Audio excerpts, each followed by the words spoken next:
कानून के मुद्दे पर करण माहरा ने फिर से धामी सरकार की खोल दी पोल और बजाई ऐसी पुंगी कि अब सरकार अंदर ही अंदर कर रही आई हुई आउच। अंकिता भंडारी केस हो या फिर अन्य मामले, करण माहरा ने मचा दिया आंकड़ों से गदर। हर रोज देवभूमि को कलंकित कर रहे अपराध के मामले। कांग्रेस के ताबड़तोड़ हमलों से सियासी फजाओं में आई गर्मी। पहाड़ों की बर्फ पिघले न पिघले, लेकिन सत्ताधारियों के सिंहासन डोल रहे हैं और कांग्रेसी लगातार हमला बोल रहे हैं।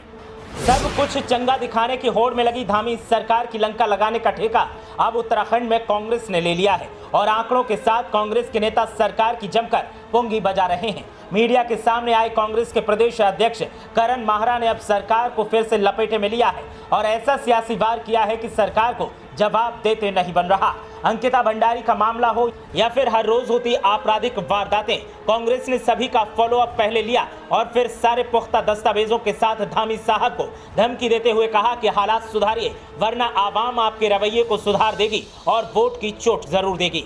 उत्तराखंड की सियासत का यही तो जलवा है कि अब एक दूसरे पर जमकर वार पलटवार किए जा रहे हैं और हालात एकदम टकराव वाले दिखाई दे रहे हैं। करण माहरा ने सीधे सीधे बीजेपी सरकार को निशाने पर लिया है और सीएम पुष्कर सिंह धामी को अपने चश्मे का नंबर टेस्ट करवाने के लिए कहा है, क्योंकि करण माहरा का मानना है सीएम धामी हर रोज आकर मीडिया के सामने दावा करते हैं कि प्रदेश में कानून व्यवस्था पटरी पर है और कानून का राज कायम है, लेकिन हर रोज होती आपराधिक वारदातें शायद उनको नहीं दिखाई देती। जिन पत्रकारों के सामने पुष्कर धामी ये दावा करते हैं कि कानून व्यवस्था पटरी पर है, वही पत्रकार हर रोज आपराधिक वारदातों पर खबरें बनाते हैं और हर रोज खबरें दिखाते भी हैं। ऐसे में धामी सरकार को शर्म आनी चाहिए। जिन्हें हकीकत पता है उन्हीं के सामने झूठ बोलते हैं।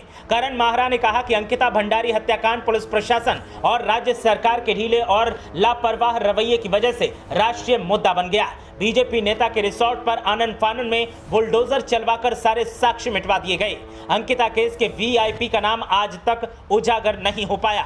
इस हत्याकांड में एक नहीं सैकड़ों सवाल हैं जिनके जवाब अब तक नहीं मिले हैं और आवाम उन जवाबों को जानना चाहती है। करण माहरा ने कहा कि ममता बहुगुणा जोशी पौड़ी के श्रीनगर से लापता है, जिसकी हत्या की आशंका जताई जा रही है। पुलिस प्रशासन के पास कोई जवाब नहीं है कि ममता कहां है और आखिर इस केस की फाइल को दबा क्यों दिया गया, क्योंकि अगर फाइल खुली तो फिर कई सफेदपोश इसमें शामिल हो सकते हैं। माहरा ने कहा कि पौड़ी के घुड़दौड़ी में इंजीनियरिंग कॉलेज की छात्रा के द्वारा विभागाध्यक्ष और प्रोफेसर पर उत्पीड़न के आरोप लगाते हुए आत्महत्या की गई, लेकिन कार्रवाई के नाम पर केवल उत्पीड़न करने वाले शिक्षकों का स्थानांतरण किया गया।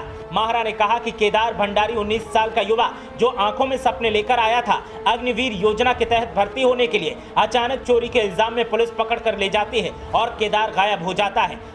बाद में उसके डूबने की मनगढ़ंत कहानी रची गई और लाश का आज तक कोई अता पता नहीं चला। करण माहरा ने और भी तमाम आरोप लगाए और सबूतों के साथ सरकार से सीधे सीधे दो टूक लहजे में सवालों का जवाब मांगा। साथ ही चुनौती देते हुए कहा कि अगर हिम्मत है तो आकर मेरे साथ 1 to 1 करिए।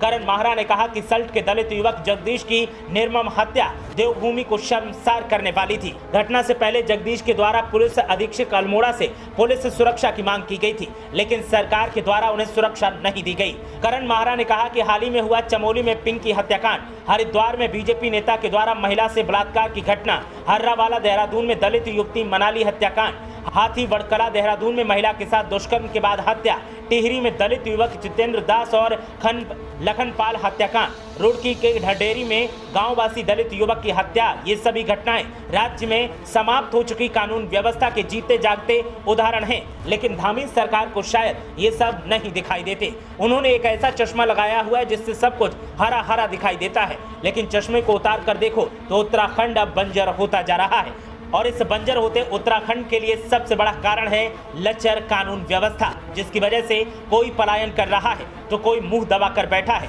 क्योंकि उन्हें पता है कि अगर शिकायत की जाएगी तो इंसाफ नहीं मिलेगा, ऊपर सरकार की तरफ से आंखें तरेरी जाएंगी। ऐसे में कांग्रेस की तरफ से लगाए गए आरोपों के बाद उत्तराखंड की आवाम भी सरकार पर सवाल उठा रही है और सीएम धामी को पवेलियन वापस लौटाने की मांग की जा रही है।